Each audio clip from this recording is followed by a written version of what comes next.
The push to vaccinate adolescents and teens in the United States got a big boost today. The Centers for Disease Control and Prevention is now recommending Pfizer's COVID vaccine for those between the ages of 12 and 15. Many parents have been eagerly awaiting this decision, but that view is far from universal. Dr. Francis Collins is the director of the National Institutes of Health, and he joins me now. Dr. Collins, thank you so much for joining us. Let me start out with this news that the CDC has authorized the use of the vaccine for 12 to 15-year-olds. How much difference do you think this is going to make in the fight against this pandemic? Oh, I think it can make a huge difference. So this is an exciting day, Judy. Certainly FDA issued their emergency use authorization recommendation just Monday, and then CDC voting 14-0 with one recusal endorsed that same recommendation, and the CDC director signed off on it about an hour ago.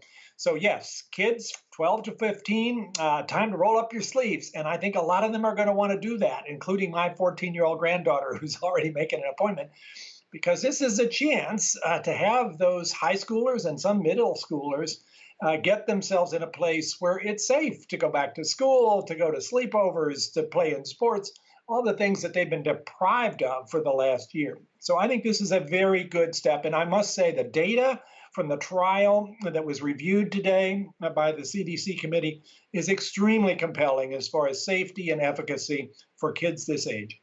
At the same time, Dr. Collins, how do you overcome either hesitancy or just outright opposition from parents? There's a new Kaiser poll showing something like 40% of parents say they are reluctant or completely opposed to having their child get this vaccine. You know, I always wonder with polls, because we've seen over time how those opinions can change. I think a lot of parents were waiting to see, okay, what really is the data here that says this is safe and effective? That data is out there now. People can look at it. I think a lot of parents will come around. I think a lot of teenagers will come around and say, Mom and Dad, I'm all ready to go roll up my sleeve because I want to be able to get out of this circumstance I've been in for the last year. So watch the space and see. I know there will be some families that are already resistant for themselves in vaccination, and they will probably be resistant for their adolescent kids as well.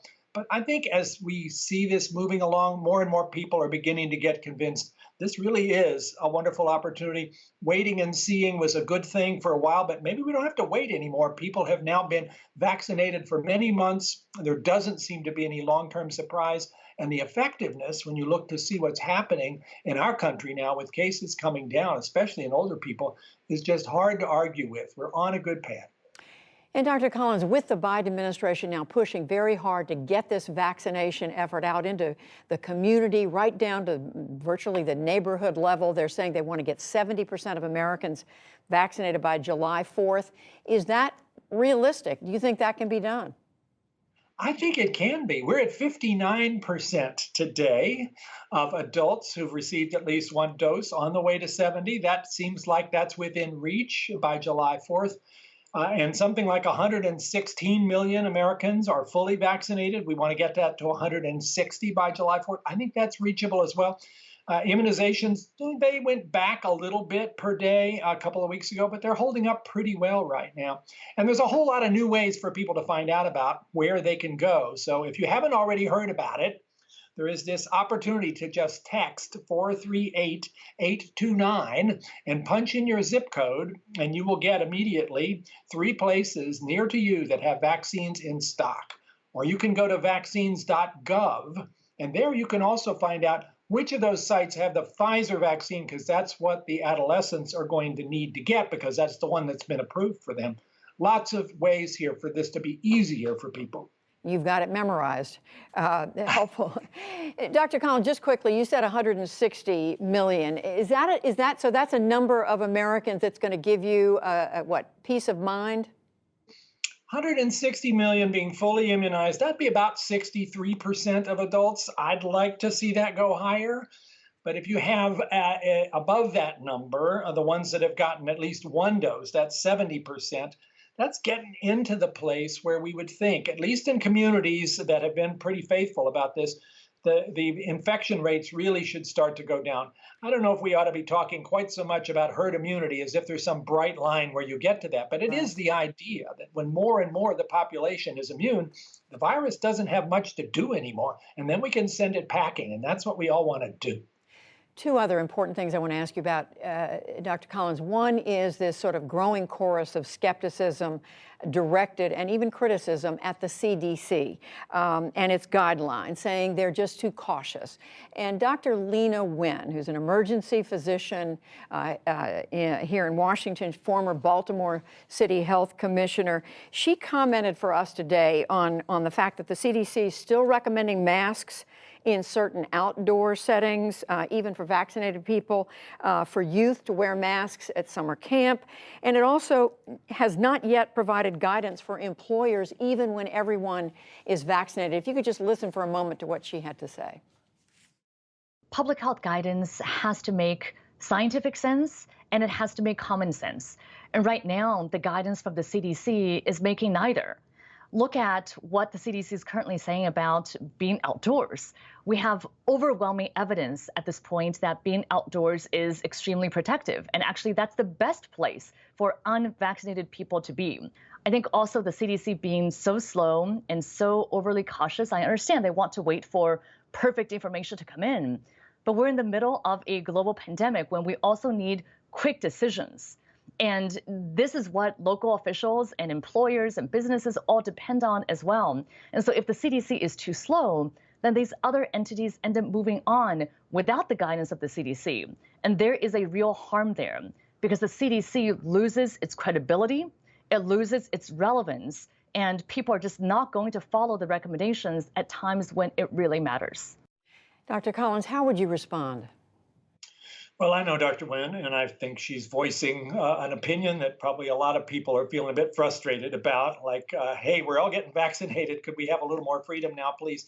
But let's recognize CDC is in a tough spot here. And Dr. Walensky, the director, is always trying to balance these issues about trying to give people the opportunity to get out there, which we are all now doing. My wife and I, we can have family, other groups come to our house for dinner if they're all fully vaccinated. We take our masks off. This is great.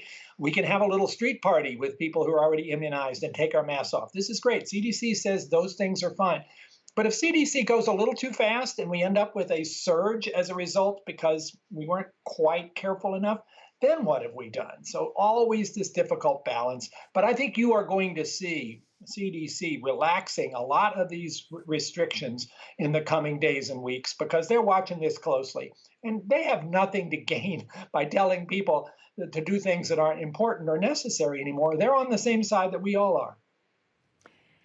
Well, I know a lot of people have questions, and they're going to continue to watch those CDC guidelines. The last thing I want to ask you about, Dr. Collins, is what's going on in the rest of the world. We know, even as we celebrate how many Americans are vaccinated, you and I have just been talking about it, other parts of the world, and it's not just India and Brazil, which we keep hearing about, terrible, terrible situations in both of those countries. But now we're hearing about Asia, particularly Southeast Asia.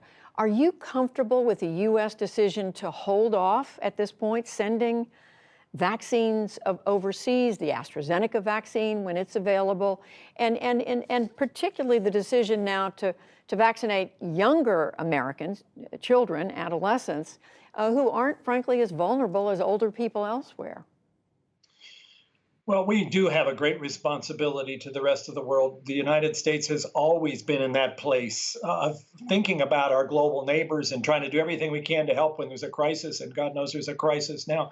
And you probably know we are sending materials to India in terms of ventilators and oxygen tanks and materials for them to make their own vaccines at the Serum Institute, which is one of the largest manufacturers in the world for vaccines. South America also in real trouble. We have doses of AstraZeneca that are going to be shipped there as soon as FDA clears them to be sure that they're okay. So there's a lot of intention here. The U.S. is also the largest donor to the COVAX effort. $4 billion have gone into that, which is intended for vaccines for low and middle income countries. So we're trying to do what we can. But I have a real heart for global health issues, so I'm also deeply troubled when I see what's happening. And we should push out all the stops now that we're getting in a better place in our country to try to help our neighbors.